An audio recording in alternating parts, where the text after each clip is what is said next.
Now at 10, a boy in Joplin survives a fall into an icy pond thanks to a police officer and a good Samaritan.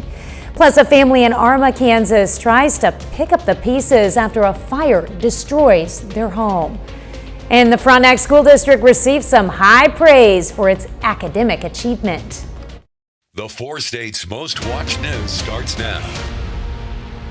Oklahoma authorities make an arrest in a homicide investigation. This is KOAM News at 10. I'm Tanya Bach.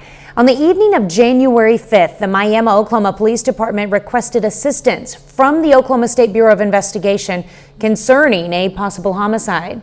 During the investigation, the OSBI determined there was an altercation between multiple individuals near 2nd Avenue Northeast and H Street. That incident led to the shooting and death of this man, 27-year-old Matthew Vincent Locastro.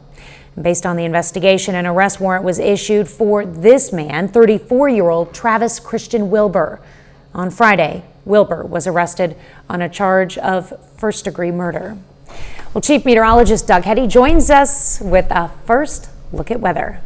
Well, it definitely turned out to be a nice day for us today. Temperatures fantastic, all the way up to 62 degrees. Our average high is 46, so a good chunk above where we should be for this time of the year. And if we look outside right now, it looks fine. Temps mainly upper 40s to near 50. We are dry.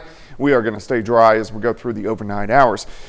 A little bit cooler, Fort Scott 42, 45 in Welch, 42 in Anderson. Carthage also sitting at 42. But as we go through the next couple days, we're going to see a nice little stretch of weather. We deserve it. It was not the nicest over the past couple of weeks. Very cold as well. Not a whole bunch going on out to our west, so we stay quiet the next few days. All right, much warmer week, mainly 50s and 60s. Rain increases on Friday, a wet weekend. We're going to talk about it all here in just a bit. All right, thanks, Doug. Well, Joplin police officer and an anonymous Good Samaritan joined forces to rescue a boy from an icy pond. And reports of someone falling through the ice at Mercy Park alerted Joplin police last night around 6. Authorities say a 12-year-old boy had fallen through the ice, but his head was still above the water. A Good Samaritan and a Joplin police officer both jumped into the water to rescue the boy.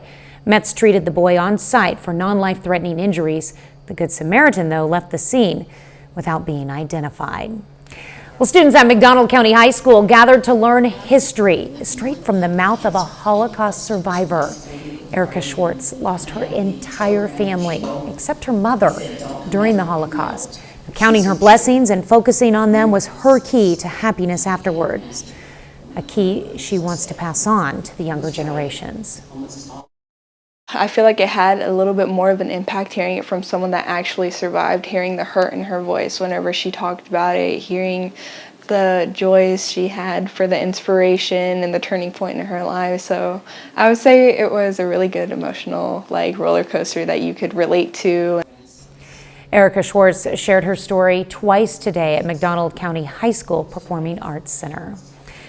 Well, a young family in Arma, Kansas lost everything in a house fire that took place last Thursday.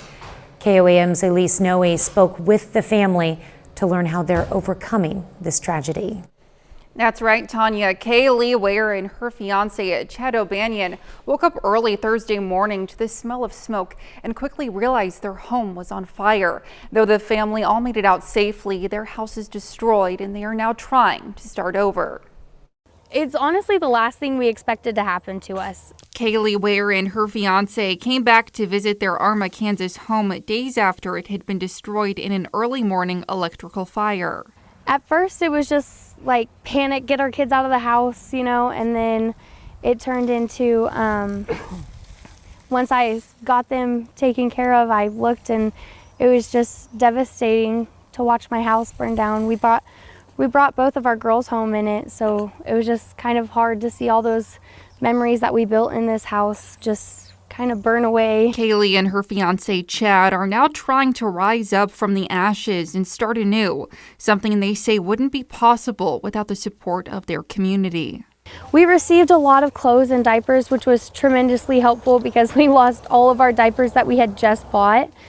And all of their clothes are pretty well gone, but we've received a lot of clothes. We're still needing like household appliances like blankets and pillows. Through tragedy, Kaylee has found a positive outlook, something she says she does for her daughters. Our children read off of us and they feed off of our energy, so I've really tried to keep a positive energy for the girls. As hard as all of this is, it was just a house. Our family is the most important thing, and they're safe and we're okay. Take it as a life lesson and grow from there. The couple will be looking to tear the house down and continue to live on property. Back to you, Tanya. Thanks, Elise. Kaylee and her family are accepting donations from those willing and who are able to help. For information on how you can help, just visit our website at koamnewsnow.com. Well, the Chiefs are headed to the Super Bowl, and as a result, many fans are looking for new Chiefs gear to mark the occasion.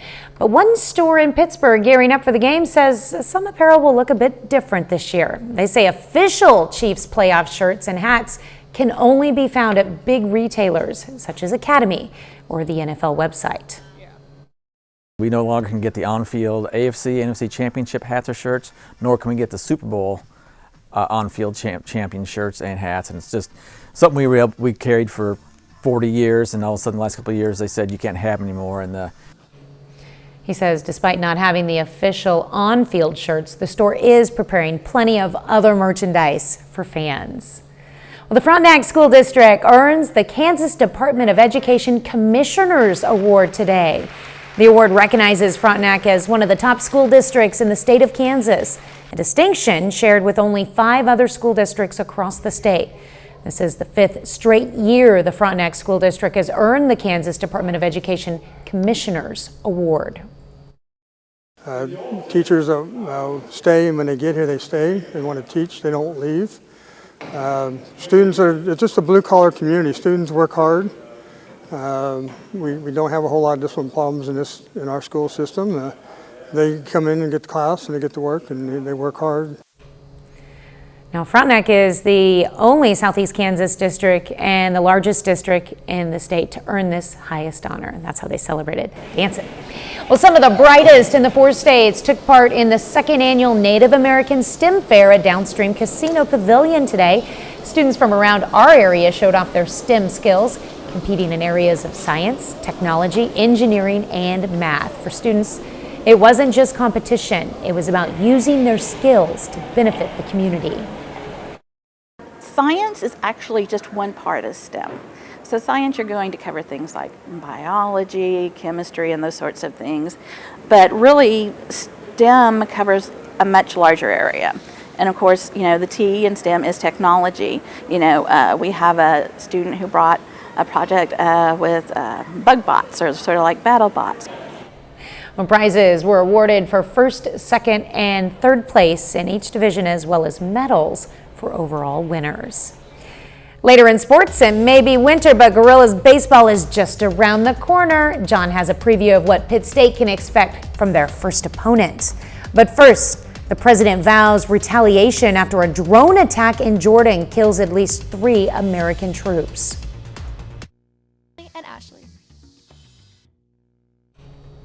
President Biden is vowing to strike back after a drone attack in Jordan killed at least 3 American soldiers and wounded dozens over the weekend. They were the first known American military deaths since Israel's war with Hamas in Gaza began in October. Skylar Henry has the latest. The names of the soldiers killed: Sergeant William Rivers, Specialist Breonna Moffett, and Specialist Kennedy Sanders, all were based at Fort Moore in Georgia. We will respond decisively to any aggression, and we will hold responsible the people who attacked our troops. The drone strike on a base known as Tower 22 in northeast Jordan was the U.S. military's worst loss of life to enemy action since the fall of Afghanistan. CBS News has learned initial reports show the enemy drone was approaching. At the same time, an American drone was returning. At the time, U.S. air defenses were temporarily disabled. The White House blames Iranian-backed rebels for carrying out Sunday's strike that hit while the troops were in their sleeping quarters. We do know that Iran-backed militias are responsible for continued attacks on U.S. forces in the region. President Biden met with national security advisors in the White House Situation Room to assess the U.S. response. We do not seek another war. We do not seek to escalate. But we will absolutely do what is required to protect ourselves. American forces have been the target of 165 attacks since October 17th, and the U.S. has launched 7 retaliatory strikes against Iranian-backed militias. Some Republican lawmakers say that's not enough. Until we send a strong message to Iran that we're not going to tolerate this, they will continue to hit our troops in the region. A U.S. official tells CBS News it appears a drone used in the Jordan attack is like those Iran has been providing to Russia for its war on Ukraine. Skylar Henry, CBS News, Washington. The strike was believed to be the deadliest attack on U.S. service members since 13 Americans were killed in a suicide bombing in Afghanistan as the U.S. pulled out of Afghanistan in 2021. Well, the tax season officially opens today and the IRS is now accepting returns. The agency anticipates close to 129 million individual returns this year and says refunds will be processed within 21 days. The IRS does have a free file option for people with an adjusted gross income of $79,000 or less. This year, there is a new software pilot program offered in 12 states called Direct File. It opens to qualifying taxpayers in mid-March.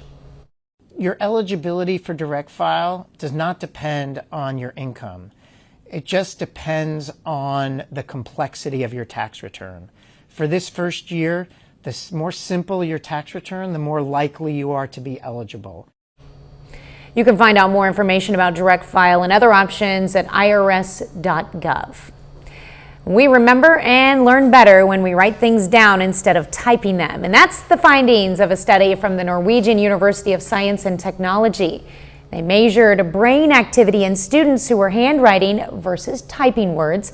The students who were writing showed more brain activity in areas associated with memory and learning. A little later, get ready to cast your vote for the 2024 Business of the Year Awards in Joplin. Plus, our temperatures look pretty good most of this week, and we'll look at our next chance for rain coming up next. Springs, Kansas, or Carla Boyle in Independence, Kansas.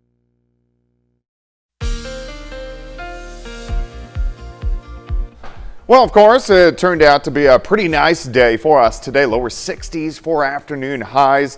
And it looks like as we go through the week, we're going to have a much warmer week, which is going to be nice.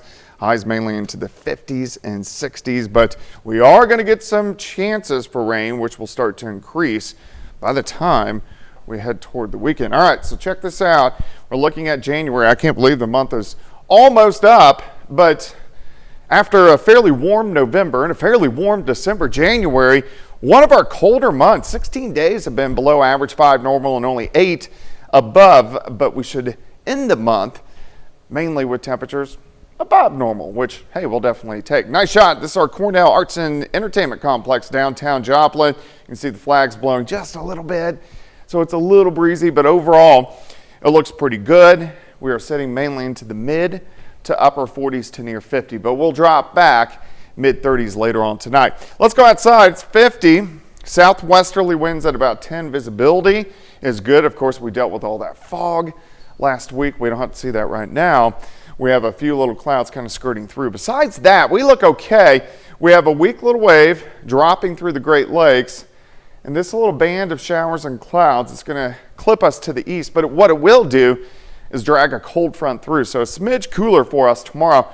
But rain-wise, there's a whole lot of nothing all the way out into the Pacific Northwest, and then that's when we'll start to get some changes in here by the weekend. But it's got to get past this area of high pressure, so that's going to keep it to the west for at least a little bit, and then we'll start to see some changes as that system undercuts that area of high pressure and makes it kind of break down, which will get us some rain in here. All right, by morning, mainly upper 30s. We do warm, lower 50s by noon. Once we get into the afternoon, most of us 55, 56 degrees, a little bit cooler than what we did see today. Tomorrow night, a couple little clouds skirt in. We drop back to mid-30s once again, but on Wednesday, our winds switch around out of the south. That helps us warm up. We go into lower 60s for highs, and we stay in the 60s as we go through the week. All right, for you tomorrow, 36 in the morning, 49 by noon. High temp, right around 55 degrees. Let's look at the last half of the week and then into the weekend. Look at this. Thursday, mid-60s, so well above our average high. We start to get some rain in here, especially late Friday. Showers, and then showers, even a few thunderstorms. Friday night into Saturday, and then this system just kind of rotates right on top of us, and what that's going to do is just keep the rain around as we go into most of the weekend. We could actually see some decent rainfall amounts. A lot of areas will pick up, maybe an inch, maybe 2 inches in some spots, which we definitely need the rain. All right, 55 tomorrow, 61 on Wednesday, 65 on Thursday. Rain chances increase on Friday, Saturday into Sunday, and then starting to taper off on Monday. Kind of stinks on the weekend, but we need the rain. We do need the rain, but those temperatures. I know, they're you great, aren't cannot they? complain. We'll take the rain with 56 degrees. Yeah, absolutely. All right, thanks, Doug. Well, the Joplin Area Chamber of Commerce opens up nominations for its 2024 Business of the Year Awards. The awards will be presented at the Chamber's annual banquet to 3 businesses. Now, one business that employs 1 to 50 employees, one that employs 51 plus employees, and one not-for-profit business. For more information, including a list of requirements, head over to our website at KOAMnewsnow.com. Still ahead, hear from the Pitt State baseball team making its final preparations for the 2024 season opener. And NEO men's basketball tries to get its 16th consecutive win tonight. John Dales has highlights from that game and more up next in sports.